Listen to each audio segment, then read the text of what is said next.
मुताला पाकिस्तान से लेके पाकिस्तान की हिस्ट्री के ऊपर जितनी भी किताबें लिखी गई उनमें कहीं भी आपके बचपन का जिक्र नहीं है। अभी तक तो नहीं है। हाँ, तो मर जाऊंगी तो शायद आ जाए। तो मैं ये जानना चाहता हूँ कहाँ पढ़ाई हुई और किन चीज़ों में इंटरेस्ट था, डांस में कैसे चली गई? Because you told me once कि क्लासिकल का शौक पैदा हुआ, अब्बा से बात हुई, how he permitted you to do whatever you want, how he supported as well.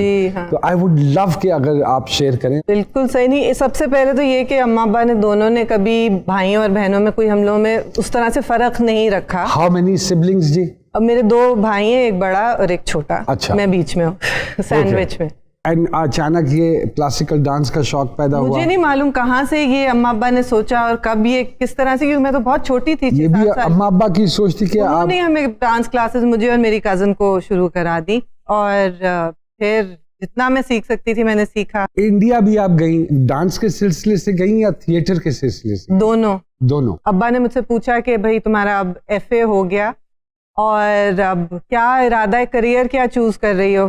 तो मैं अभी सोच रही थी। उन्होंने कहा मगर ये मत सोचना कि बाकी दुनिया के बारे में मत सोचना, ये सोचो तुम्हारे दिल किस चीज में सबसे ज्यादा, क्या करना चाहती हो। वाह। तो मुझे उस वक्त जो पहला थॉट आया, मैं उस वक्त डांस सीख रही थी यहाँ पे, तो मैंने कहा मैं डांस सीखना चाहती हूँ। उन्होंने बगैर एक दफा भी उन्होंने कोई एक्सप्रेशन चेंज नहीं हुआ उनका। उन्होंने कहा ठीक है फिर मैं उसका इंतजाम करता हूँ ताकि तुम प्रॉपर्ली सीखो। तो फिर उन्होंने मुझे भेजा, क्योंकि हमारी बहुत सारी फैमिली इंडिया में है। अब्बा की कजन जो है वो ओडिसी डांसर है, उनके पास फिर भेजा। वो एक आश्रम में सिखाती थी, तो मैंने भी सीखना शुरू कर दिया। कितना अर्सा आप रही वहाँ पे?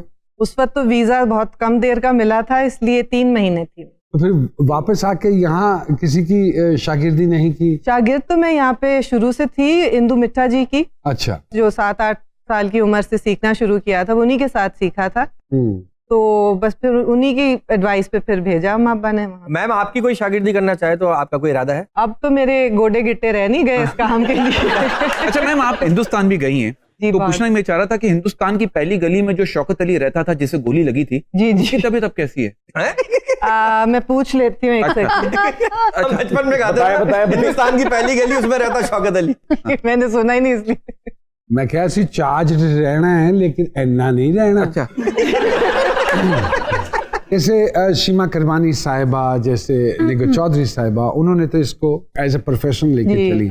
You never thought of that ji? I did। यहाँ पे ऑडियंस ही नहीं थी। फिर ये मैं उस वक्त की बात कर रही हूँ 88 I was just turning 18 और उसी वक्त ज़ियाउल हक साहब यहाँ से रुखसत हुए थे। उससे पहले तो कोई माहौल ही नहीं था। जिस वक्त हम बड़े हो रहे थे उस वक्त तो बहुत बुरी नजर से देखा जाता था ना परफॉर्मिंग आर्ट्स को। 1995 में यू स्टार्टेड टेलीविजन जी, है ना? जर्द दोपहर के नाम से पहला प्रोजेक्ट था आपका। तो एक्टिंग की तरफ कैसे गाड़ी ने टर्न लिया? हम जब छोटे थे तो हम लोग बहुत अम्मा अब्बा के साथ ही जाते थे थिएटर देखने। अजोका थिएटर के बहुत सारे ड्रामे होते थे लाहौर में, मदिहा गौहर और शाहिद नदीम के साथ। तो उनसे मैं बहुत मुतासिर थी। हम सभी थे, क्योंकि वो एक पॉलिटिकल एक्सप्रेशन जो था वो थिएटर के थ्रू हो रहा था उस माहौल में, जबकि पॉलिटिकली आप अपने आप को नहीं एक्सप्रेस करने की इजाजत ही नहीं थी थिएटर में। लेकिन मुझे उनके ग्रुप की वजह से मुझे बहुत इंटरेस्ट हुआ। उसके थ्रू फिर मैं थिएटर में इंटरेस्टेड हुई। थिएटर के बाद 95 जर्द दोपहर के बाद एक लंबी ब्रेक आ गई। मैं फिर चली गई थी अमेरिका। फिर आप वहां से वापस आई और फिर प्राइवेट सेक्टर आ चुका हुआ था।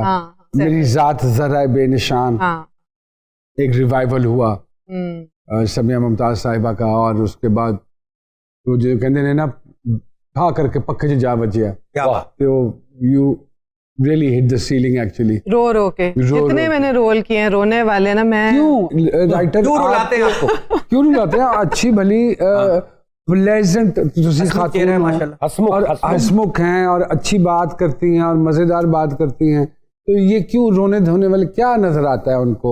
मुझे लगता है नुमान उनकी इमेजिनेशन नहीं है। जिस तरह उन्होंने पहले एक ड्रामे में देख लिया ना, तो लोगों को लगता है छाप लग गई कि बस अब यही कराई सारी जिंदगी। यू नेवर डिड कॉमेडी और you did comedy very little. बहुत कम किया। एक्सेप्टेबिलिटी नहीं होती। मैं भी अगर कोई कॉमेडी की कोई चीज कर लूँ ना तो लोग सीरियस हो जाते हैं। तो यहाँ क्या कर रहे हैं? यही तो कर रहे हैं। मतलब अच्छा लग रहा है, आप पे सूट भी कर रहा है। टाइमिंग, टेम्पो, होस्टिंग के साथ प्लस सीरियस कर रहे हैं, प्लस होस्टिंग कॉमेडी कर रहे हैं ना। हाँ, तो एक्सेप्टेबिलिटी नहीं होती, एक इमेज डेवलप हो जाता है। ये भी नहीं, समझ ही नहीं आ रहा। मुझे नहीं लगता कि ऑडियंस का नहीं है इसमें कसूर, इसमें जो हमसे काम करवाने वालों का वो आपको वर्सेटाइल रोल्स देते ही नहीं है, वही चीज बार बार करवाए जाते हैं। आप यकीन करें, बड़े सीरियस किरदारों में मैं थोड़ी जी पा देना एमी बड़ी खूबसूरत लगती है, मैं तो कर लेता हूँ, लेकिन एक्सेप्टेबिलिटी उस हद तक नहीं है जिस हद तक होनी चाहिए। फार्मिंग की तरफ कहाँ चली गई? फार्मिंग तो शुरू से ही था ना मेरा शौक, तो शुरू से था और मैं शुरू कर भी दिया था अर्ली 20s में। ये शौक कहाँ से पैदा हुआ? गमलों में कुछ लगाने से डेवलप हुआ जमीन? मेरे ख्याल से उससे दूरी की वजह से, क्योंकि वही मैं आपको बताई थी ना, अम्मा अब्बा तो बहुत ही शहरी, तो इसलिए शायद मुझे ज्यादा शौक हो गया। कितना बड़ा फार्म हाउस है समय से, और क्या क्या आप उगा रही हैं वहाँ पे? हाउस तो एक कनाल पे लेकिन फार्म जो है वो 16 एकड़ से शुरू हुआ, तो बहुत छोटा सा है, वो नहीं है जो जिन लोगों की जद्दी पुश्ती जमीनें होती हैं, वो वाला सीन तो क्या क्या आपने उगाया हुआ है? मैं देसी गंदुम है, हाँ देसी गंदुम है, और जौ, चावल, सब्जी, ये चीजें। सुना मेहंदी भी उगाती हैं? हाँ, ये मैं आपको कैसा पता? अब तो बिल्कुल ही फीकी हो गई। बाउंड फैमिली तो हाँ, ये लगाई थी, लेकिन ईद पे लगाई थी। हाँ, मेहंदी भी उगाती हैं। मैडम, ये उज़्मी के बाल उगा सकती हैं? तेल भी बता रही थी इसी किस्म का, मुझे बताया शूटिंग के दौरान कि फलां चीज का तेल is very good, very healthy for sir के बालों के लिए। वो भी मैं भूल गया। मैं तो अब मिक्स ही होता है। नेक्स्ट टाइम कोशिश करूंगा, जब सरकार के साथ कोई प्रोजेक्ट कर रहा हूं ना, तो एक कॉपी पेंसिल आते च रखा कि सरकार जेड़े जेड़े नुस्खे दसी जाती, क्योंकि नुस्खे बड़े ने, क्योंकि कोई दवाइयों से पाक है ये देसी चीजें, उनसे जोड़ों की दर्द खत्म हो जाएगी, फलां चीज हो जाएगी, आपका जुकाम है, खांसी है, ये है, रेशा है, तो अंदर एक छोटी जी हकीमनी भी बैठी है।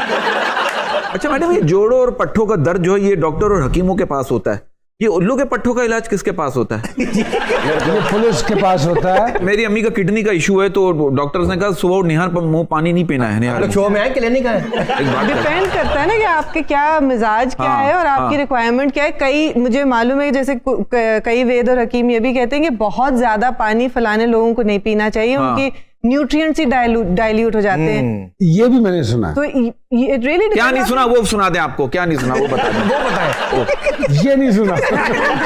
ये दोबारा सुना देंगे। सरकार ने की जो जर्नी है, क्या कहीं कहीं से होते होते बड़ी स्क्रीन तक जाती है। वो बड़ी स्क्रीन हम ब्रेक के बाद डिस्कस करेंगे।